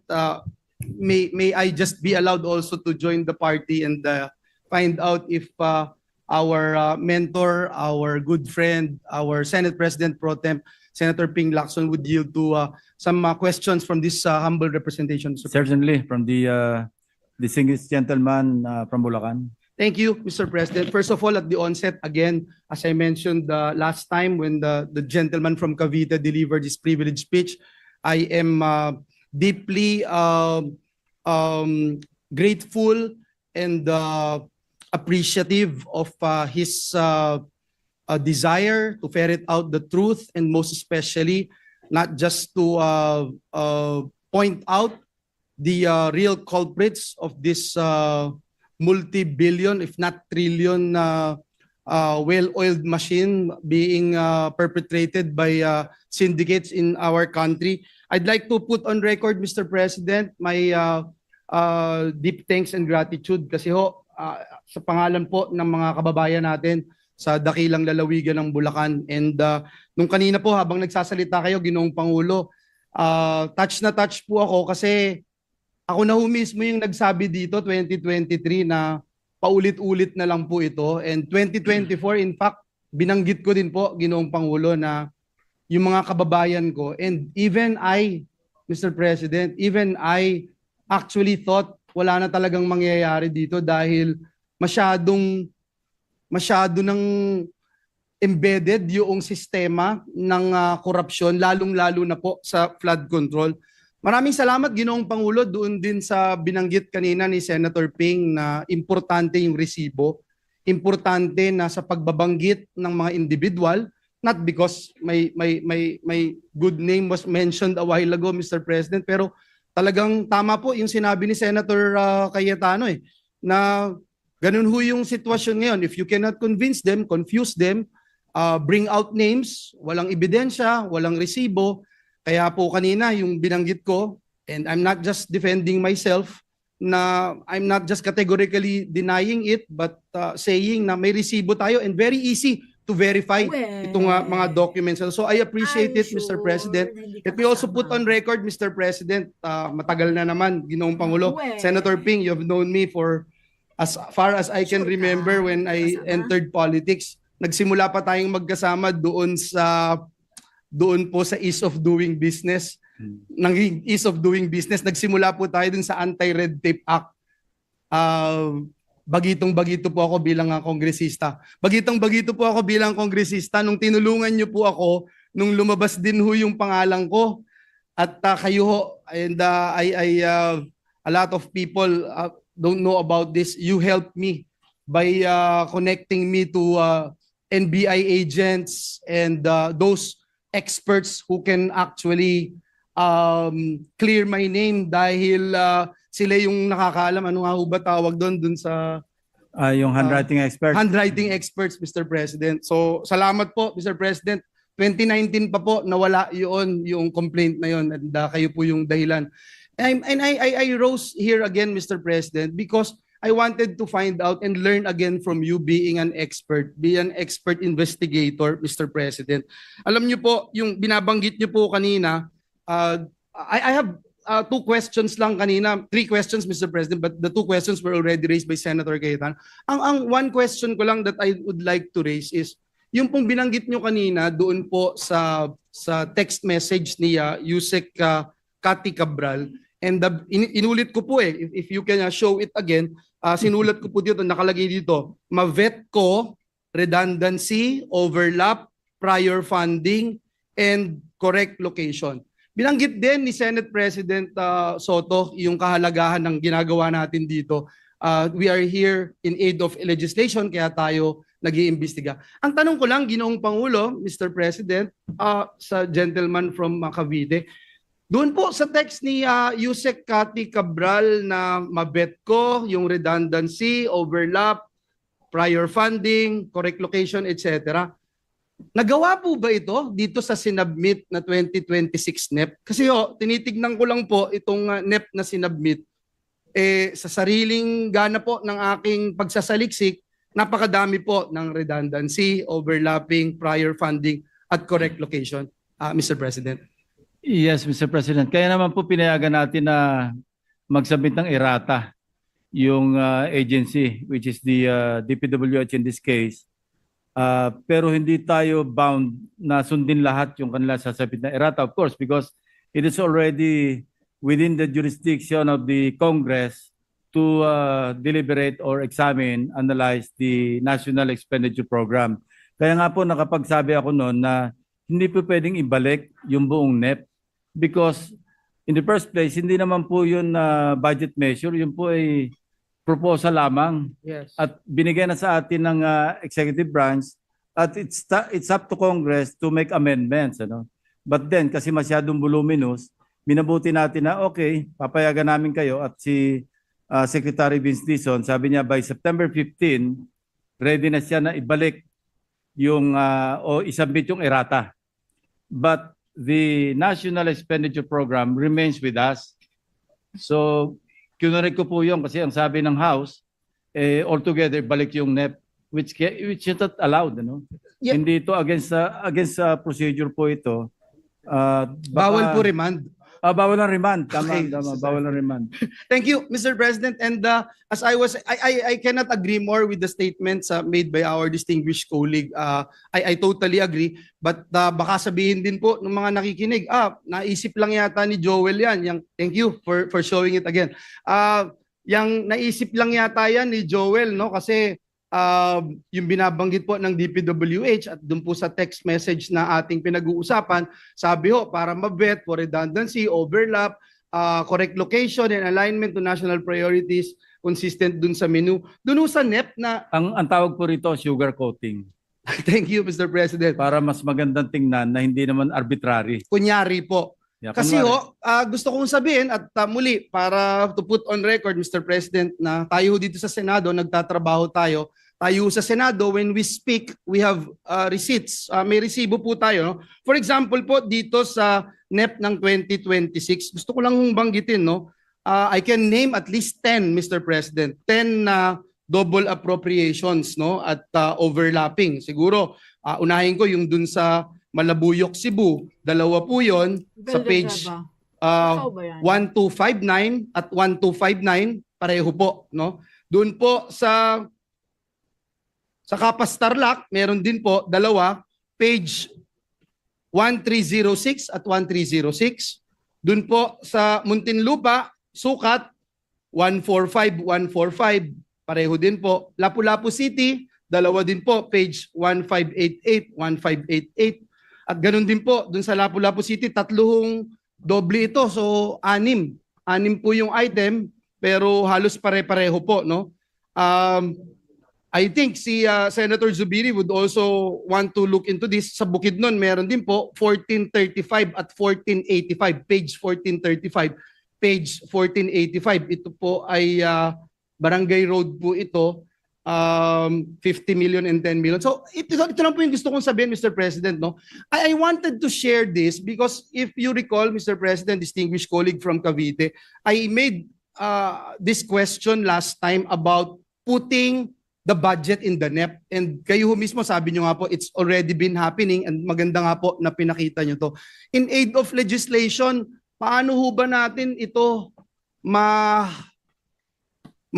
i-stop, Mr. President, na dun pa lang sa NEP, tila baga, hindi na nasusunod yung executive. Dahil kung tama po na pinapakita nyo po ito, inilalako na nga po inilalako na po nila, and chances are hindi lang po kay Senator Soto, sa ibang senador at sa mga kongresista. And if this happens, ang legislator naman, kung makita for example na isang ghost project yung nangyari, tulad po ng nangyari ngayon sa aming lalawigan ng Bulacan, napakadami po, Madi-deny lang po easily nung isang legislator, sasabihin hindi kanya yun at executive, Mr. President. So again, Mr. President, I am here to look into the truth. Paano natin na mahuhuli itong mga miyembro ng sindikato na ito na umiikot para gahasain ang kaban ng ating bayan, Mr. President. Mr. President, merong transparency hub yung DBM, pinutap nila, no? Ang sa ngayon, hanggang NEP lang daw. So I suggested during the DBCC hearing, I think that was the second hearing, na-expand nila all the way to the GAA, yung sa enrolled bill. Ang problema nila, they cannot also dictate on the legislators, meaning both houses, na maging transparent to identify the proponents of the amendments. Kasi kung wala tayong record, wala tayong minutes, wala tayong transcript, hindi talaga natin matitrace. So it's up to us, no, as a body, anyway, collegial tayo, baka pwedeng we set the example in the upper house na kung saan we identify each and every member of the Senate to identify himself na siya yung proponent ng isang particular or several amendments na sinabit sa chairman ng Finance Committee. And we hope sana yung House of Representatives will follow suit. Kasi without the other house, kalahati lang yung effort natin.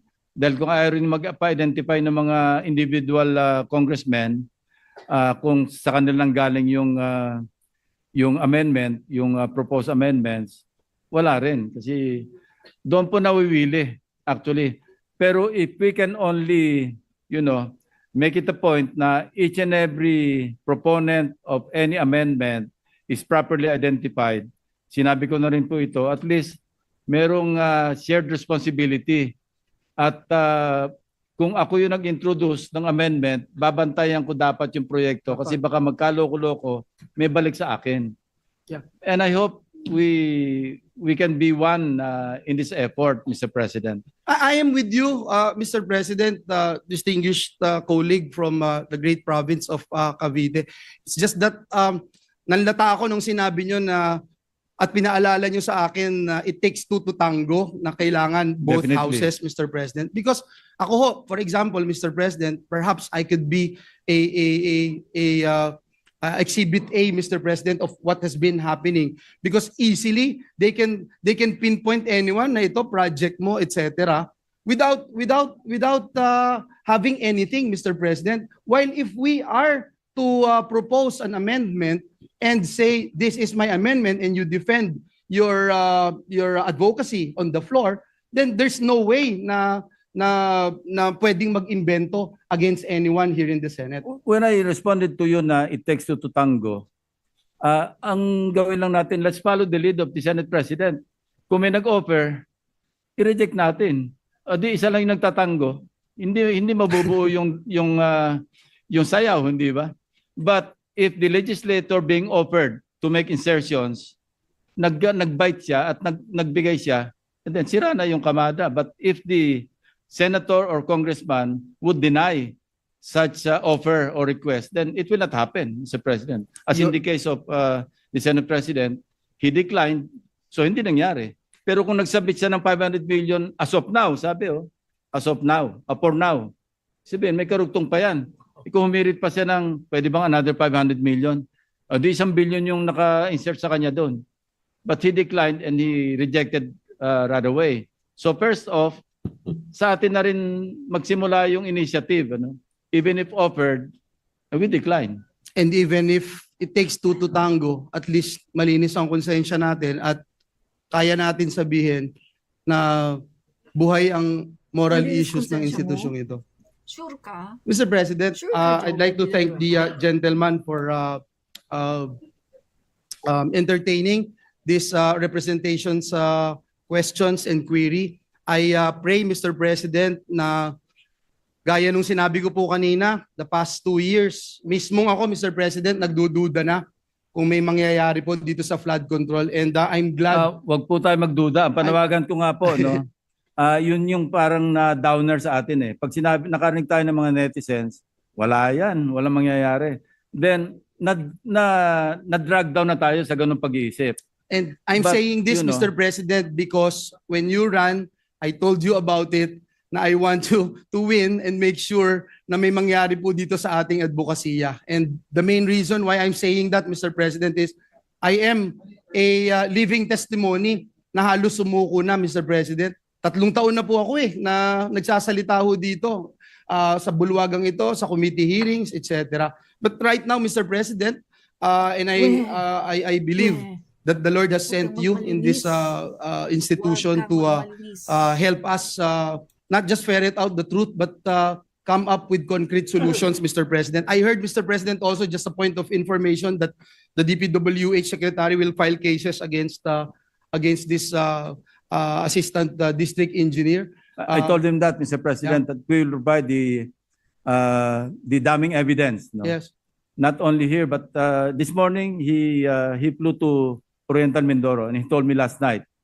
And right away, I told my staff, you provide all the information, all the evidence that we have to the staff of Secretary Bin. So when he goes to Oriental Mindoro, tumbok na niya yung pupuntahan niya. And he told me last night, he will do exactly the same thing that he did in Bulacan when he visited. Right away, dinismiss niya yung si Henry Alcantara. Yes, Mr. President. And other than that, Mr. President, just a point of information, kanina ho binabanggit ni Senator Cayetano, may COA report na po dun po sa mga ghost projects ng Wawaw at ng Sims at ng Diskaya.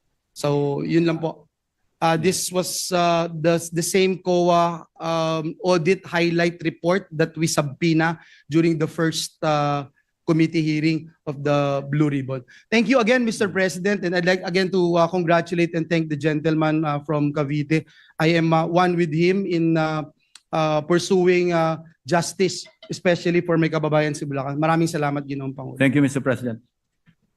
Mr. President, next to John interpret Garrido. is a gentleman from Pampanga, Senator Kiko Pangilinan, after which will be Senator Erwin Tulfo and then Senator Risa Ontiveros, Mr. President. Senator Francis Pangilinan is recognized. Thank you, Mr. President, Majority Leader. May I know if the good senator from Cavite, my co-Caviteño, him being a natural-born Caviteño and me being a naturalized Caviteño. And also batchmate 2001, Mr. Yes, President. my mista in the Senate, batch 2001, would be willing to answer a few questions. Willingly, Mr. President. Yes, thank you, Mr. President. Thank you, Senator Lacson. Unang-una sa lahat, we congratulate once again Senator Lacson for his well-researched part 2 of his privileged speech on and his expose on the flood control projects. And we're thankful that he has very clearly spelled out the possible options and next steps in terms of filing cases, criminal cases against those involved in this massive, unprecedented plunder of government flood control projects. May I know if maybe this will help guide, likewise, the soon-to-be chairperson of the Committee on Public Accountability, the Blue Ribbon Committee, on the matter of warranties and performance bonds. Because as I understand, I was able to sit down with former Secretary Babe Singson to consult him and to better understand, the lay of the land in terms of this problem of flood control projects gone wrong. That there are warranties as to contract prices under the procurement law, as well as warranties for failed projects. If I may quote, this is the 2016 revised implementing rules and regulations of RA 9184, or the procurement law. For contract price and warranties, it states 62.2, for the procurement of infrastructure projects, the following warranty shall be made from the time project construction commence up to the final acceptance. The contractor shall assume full responsibility for any damage or destruction of the works, for safety, protection, security, convenience, third parties, as well as work equipment. And it states 1 year from project completion up to the final acceptance or the defects liability period. So the following shall be responsible, for example, for structural defects. Nakita natin dun sa mga picture na substandard, etc. Major faults, flaws, deficiencies in one or more key structural elements, etc. Contractor is liable for warranties. Consultant, procuring entity representative, project manager, third parties. And the warranty against structural defects for semi-permanent structures is 5 years. So in other words, if the projects were 2022, 2023, 2024, pasok pa siya dun sa 5 years. Building types, concrete asphalt roads, concrete river control, drainage, irrigation canals, river landing. And ang kanyang mga warranty would be 5%, 10%, or 30% depending on the form of warranty and security. Hindi ba dapat based on what we have found out so far, may kilos na ang ating gobyerno para i-enforce itong warranties na ito sa mga napakaraming proyekto na na-uncover natin na substandard o kaya ghost projects?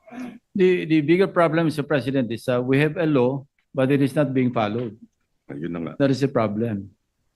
Yes. But in this case, hopefully, perhaps during the committee hearings, we can ask the status of whether or not these warranties are now being enforced. Kasi malaking halaga eh. Very good point, Mr. President. We should raise that. So amount of warranty security should be 30%. Surety bond callable upon demand issued by GSIS, for example.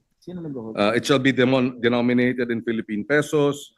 And ito po, isang remedyo, penalties and warranties that the government can run after the contractors.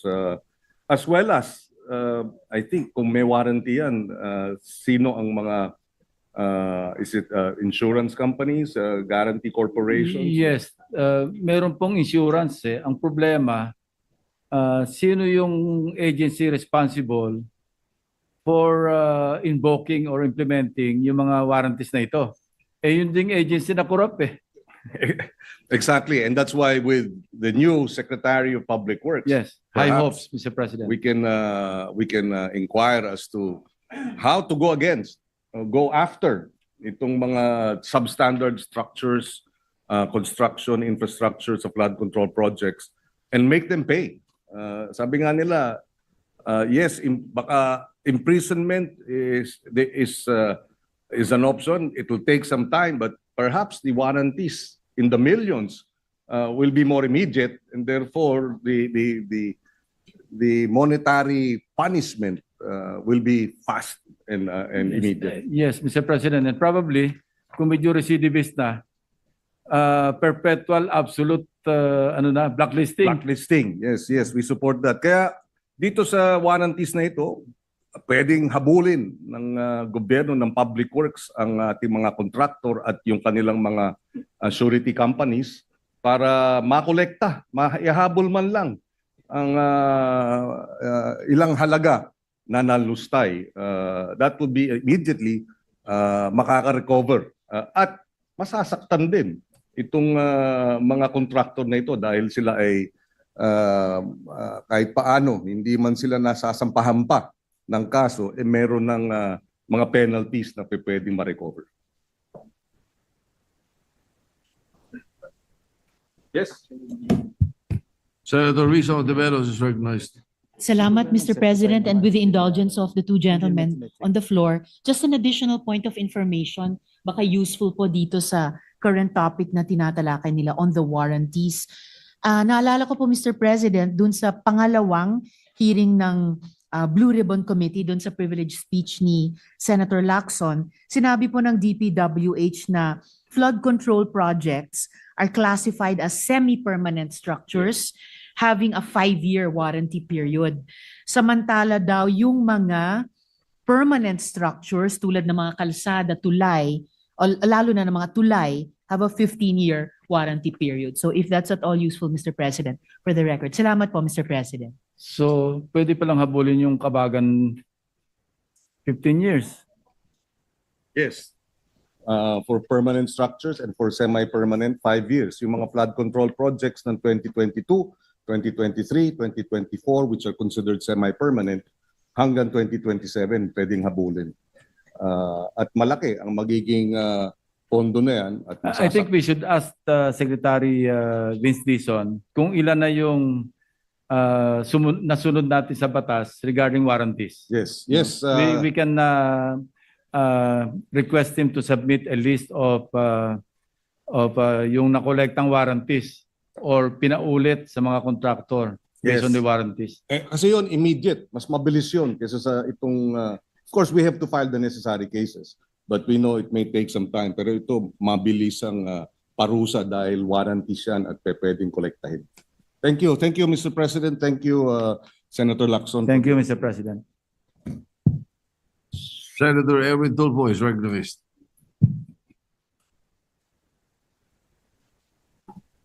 Thank you, Mr. President. Well, the good gentleman from Cavite and former top cop of the country yield to some questions. Certainly to the gentleman from Palawan. No? And ikaw ba, Isabela, o si Rafi? Sorry. Palawan and the entire Philippines. Entire Philippines. That's Thank you, Senator Mr. Rafi. President. Anyway, Mr. President, the gentleman from Palawan, from Cavite mentioned about cash converted to chips and chips converted to cash. Tama po ba ang pagkaintindi po namin na yung mga cash na hawak ng mga DPWH district engineer, assistant district engineer, yung mga nasa first district ng Bulacan, nagdadala po ng pera milyon-milyon sa casino at ipapalit po ng cash. Kunwari ilalaro nila yung daan-daang milyon. Pagkatapos ng ilang oras ay babalik na po sila, papalitan nila muli yung cash para maging cheque na, para pag-deposit nila sa bangko, cheque po ng casino ang nakalagay. Tama po ba yun, Mr. President? That is correct, Mr. President. That's the money laundering scheme that they employed, that we suspected at least, no, na in-employ nila.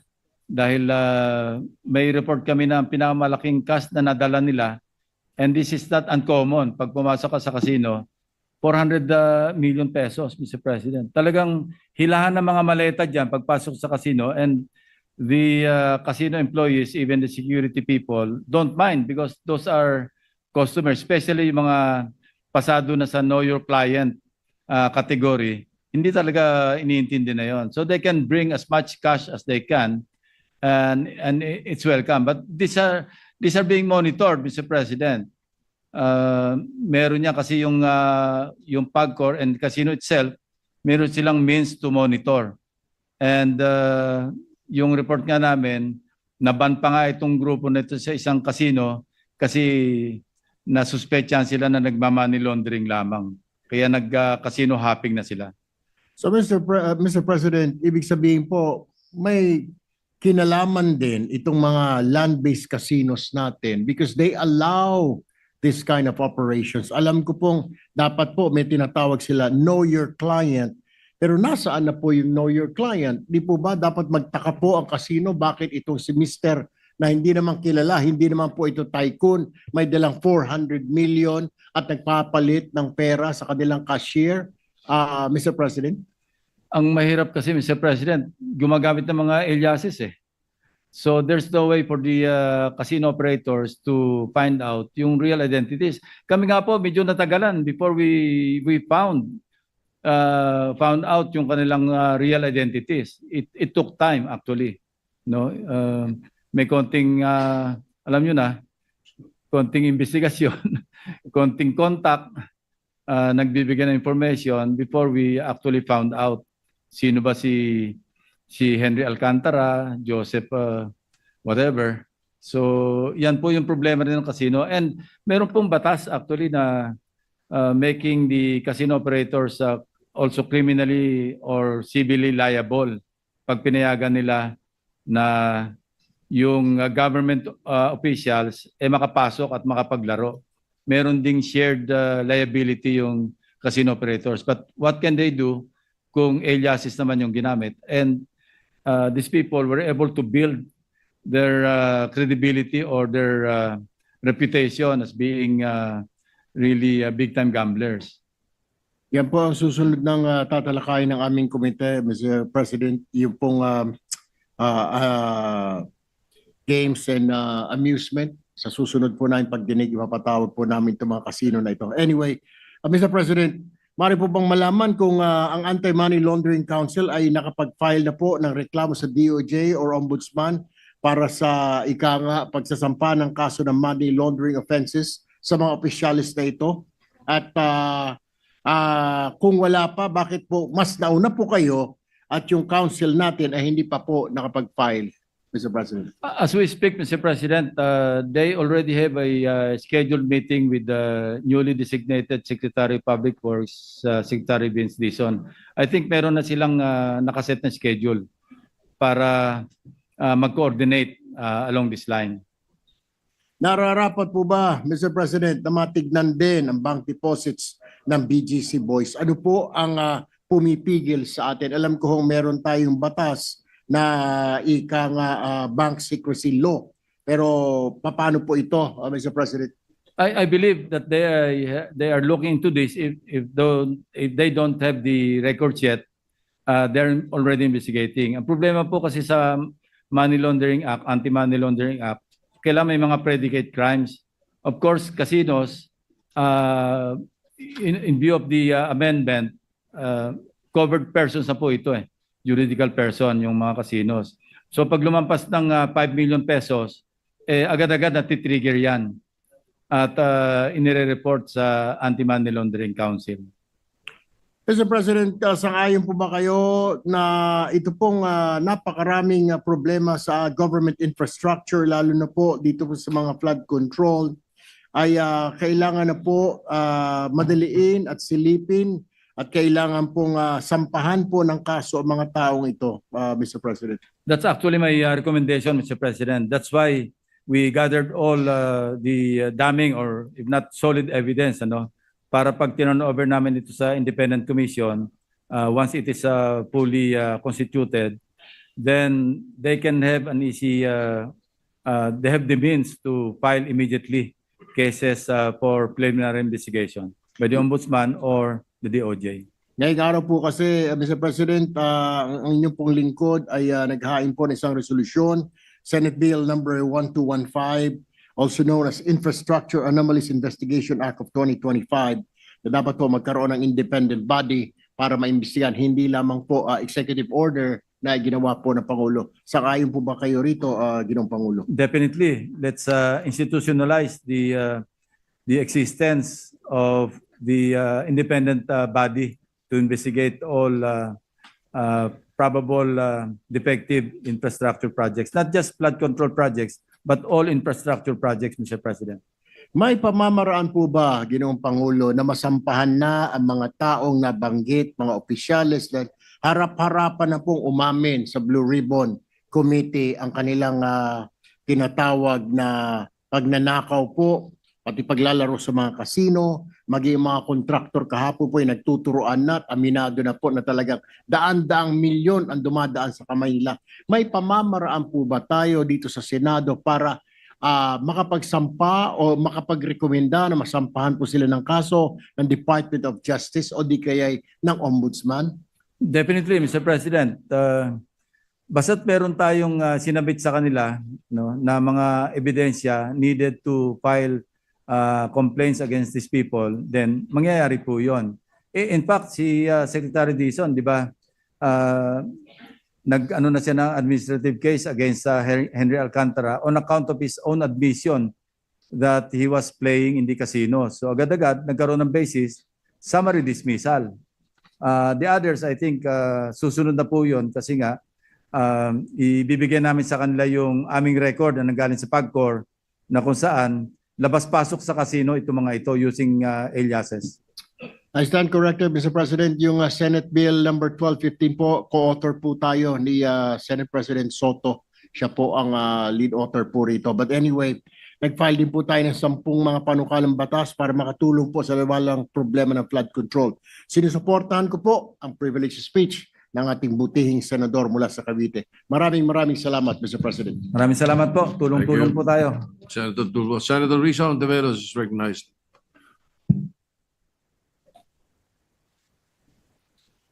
Salamat po, Mr. President. Hihilingin ko sana sa good gentleman from Cavite kung makapag-maikling interpellation lamang ako, ngunit naitanong na rin po ng good gentleman mula sa Palawan. Yung tanong ko po sana ay, if I may proceed, the Of good course. gentleman from Of Cavite, course, my SP Pro Tempore. fellow minority now majority lawmaker Yes, Mr. President, and fellow Caviteño at and that. fellow Cavite. Opo. Itatanong ko lang po sana kung may balita na po, Mr. President, ang good gentleman mula sa Cavite, mula sa Anti-Money Laundering Council, dun sa mga transaksyon na binanggit nila sa kanilang two-part so far na privilege speech, Mr. Meron po. President. Meron kami pag-uugnayan. Okay po. That is very good to know, Mr. Ito po President. yung at may kanilang bahagyang sinasabi. sinabi na Kailangan rin. merong nakapile na complaint bago sila makakilos para mag-freeze. So I think it is a must na yung concern, of course hindi tayo magpapile ng complaint, no? Yung executive branch. Once na mag-file sila, they can easily move in and freeze the accounts of these people. Salamat po, Mr. President. Laging mabuting marinig sa mga iba't ibang agency o council sa executive yung kanilang advice sa mga kapwa members ng executive branch na tulad ng sinasabi ni na Senate President kanina, pinapakita yung halaga ng ganitong mga investigasyon natin o yung ganitong mga privilege speech at mga interpelasyon, mga investigasyon. Dahil nagiging symbiotic tuloy yung tulungan sa pagitan ng legislative at executive branch sa ganitong mga issue tulad ng anti-corruption. So bilang pagwawakas, Mr. President, maikling manifestasyon ng suporta sa nagpapatuloy na privilege speech ng good gentleman mula sa Cavite at ipagpapasalamat ko kung may comments sila dito. So Mr. President, base po sa mga testimonya na narinig natin hanggang kahapon tungkol sa suhulan at sa posibleng paglalaban ng pera sa casino, lumalabas na malayang umiikot ang napakalaking halaga ng pera nang walang trace. Ayon sa Anti-Money Laundering Act as amended, trabaho po ng AMLAC na i-monitor ang galaw ng malalaking pera at kasama po sa predicate offenses ng money laundering ang graft and corruption. Noong 2017, we amended the AMLA, Mr. President, at gaya ng nabanggit na rin kanina ng good gentleman from Cavite, covered persons na ang casino. Ibig sabihin ang mga casino transactions ay dapat silipin na ng AMLAC. Mungkahi ko po na singilin ang AMLAC sa susunod na hearing ng Blue Ribbon Committee. At inaasahan ko na handa ang mga report nila sa lahat ng questionableng transaksyon ng mga taong kaugnay ng isyong ito. Di po pwedeng walang alam ang AMLAC kung saan dinala ang buwis ng bayan. At kung hindi ito agad aksyonan, kasama ang posibleng asset preservation, mawawala po yan na parang tinangay din ng baha. At hindi po pwedeng hayaan yan, Mr. President. Salamat po, Mr. President, at salamat sa good gentleman from Cavite. Salamat kaayo, distinguished lady from Capiz and Cavite also. Thank you. We congratulate the distinguished gentleman for the privileged speech. Majority Leader is recognized. Yes, thank you very much, Mr. President. Mr. President, I move that we refer the speech of our Senate President Pro Tempore, Senator Lacson, to the interpellation and to the Committee on Accountability of Public Officers and Investigations. Mr. President. Any objection? The chair hears none. The motion is approved. Mr. President,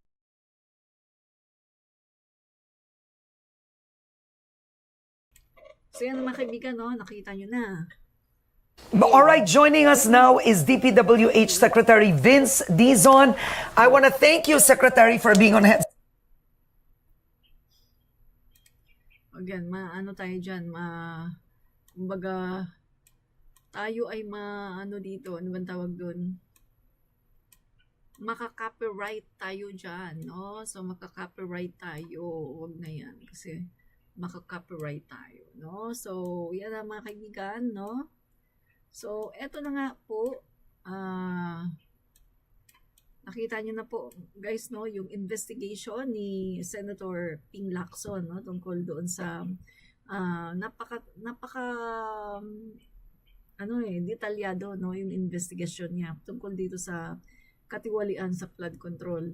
Nakasentro po sa Bulacan at kitang-kita po natin na talagang nagpasasa sa pera itong mga district engineer, no, yung mga may kinalaman dyan sa DPWH, nagpasasa talaga sila sa pera ng taong bayan, no, habang ang mga kababayan natin ay nalulunod sa baha at habang marami sa kababayan natin ay walang makain, no, naghihirap, pero sila ay nagpapasasa sa kaba ng bayan at pinapangsugal lang, pinapangsugal. So ito po mga kababayan, no, asahan po natin na ang mga tao na involved dito ay talagang hindi lang sila makakasuhan, kundi sila ay makukulong dahil ito pong directive ng ating Pangulo ay talagang seryoso na panagutin yung mga may kasalanan kahit sino pa man yan, no, walang sacred cow.